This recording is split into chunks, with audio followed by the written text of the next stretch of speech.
Welcome to AssetTV's Boutique Update with Camissa Asset Management, with me, Joanne Bainham.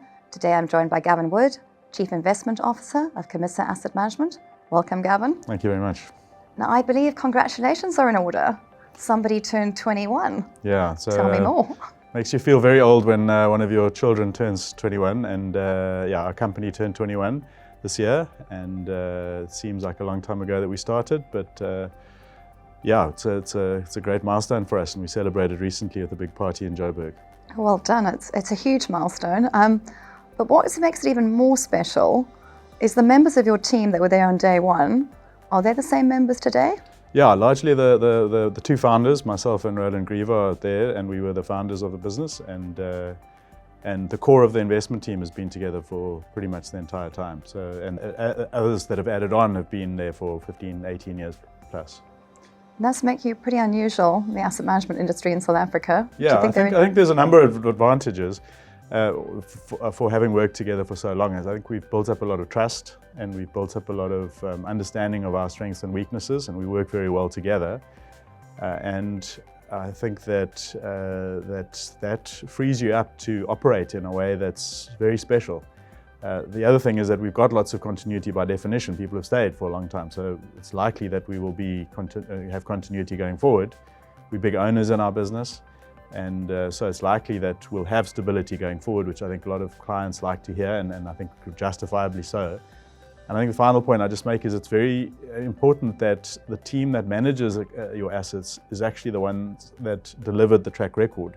When one points to a track record, often you'll find a company pointing to a track record, but the personnel are long gone. And in our case, the personnel that delivered our track record, which we're very proud of, are mostly still there.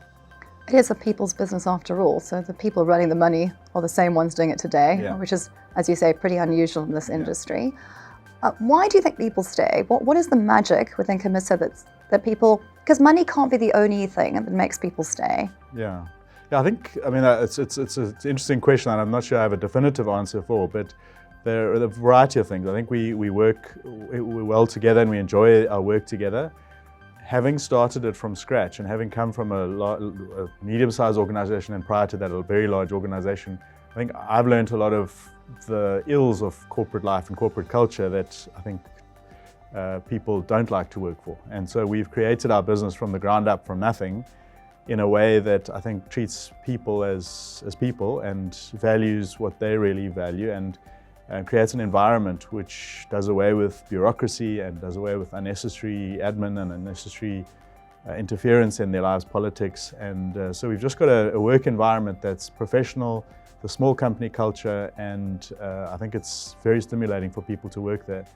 I think the other key ingredient for keeping people is to have like-minded, very smart, strong people. Because it's like a magnet. People attract other people, and people want to stay and work with other people. That it makes for a stimulating environment. So I think that's another key element. And then finally, I think the actual ownership, share ownership, it makes a big difference. Where you every day you walk into the office and you're not just being paid a salary. You're actually creating something for the long term. And every time you're doing something and building something, you're adding to dividends that are going to flow to you for the long term, real dividends. And that's also been achieved by our variable remuneration structure, which is something that's key to us. It's our profit share remuneration, sort of like ownership, but shorter term. So I think there are many aspects to that. So are all your staff shareholders, or is it like different levels of shareholding, or is it some people have like a pseudo bonus scheme shareholding? Explain the shareholding structure, how it works? So the core of our team and our people have the bulk of the share ownership, and those are typically also the people that I've referred to that have been with the business for a very long time, because a lot of the shares we got or we bought along the way were bought a very long time ago. So the core of our team own the bulk, and then we've got a staff trust, which is more broad-based and spread more broadly. But I think we very, and I've learned the lesson through time, we're very conscious of the fact that not everyone appreciates equity. So to spread it too broadly is, I think, a mistake, because people don't value equity, and equity is extremely expensive, extremely valuable. And so it is typically our sort of more senior operations people or investment team people that have participation in our trust. Okay, and then the other thing that comes to mind, markets have changed a lot over 21 years of you investing. Has your process evolved at all, or are you doing Are you analysing companies exactly the way you were doing it 20 years ago, 21 years ago? Yeah, so I think that's almost a two-pronged question in the way that, has our investment approach and philosophy changed? And I think the answer is no. So we very much believe in valuing companies on their fundamentals, thinking of the economics of a company, in other words, the cash flows or a yield instrument or whatever it is, but the cash flows that are coming for you and valuing those. So that's been a key part.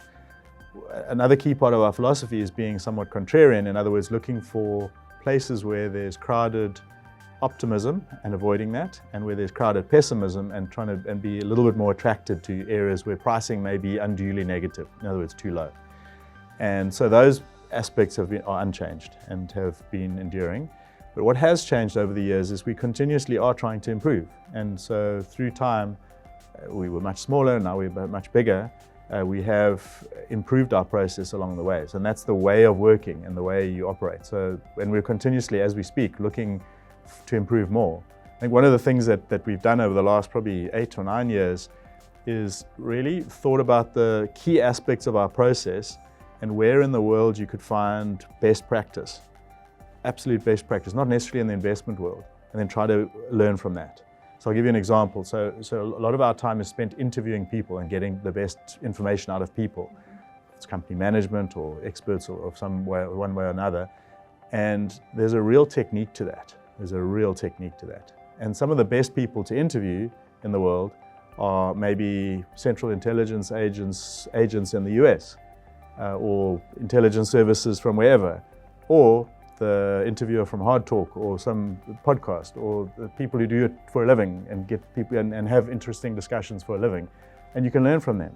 So, and that's what we do. So that's one aspect, for example. So we'd look at the various aspects of our process and think of how we could be really best at that and look at best practice out there and try and improve.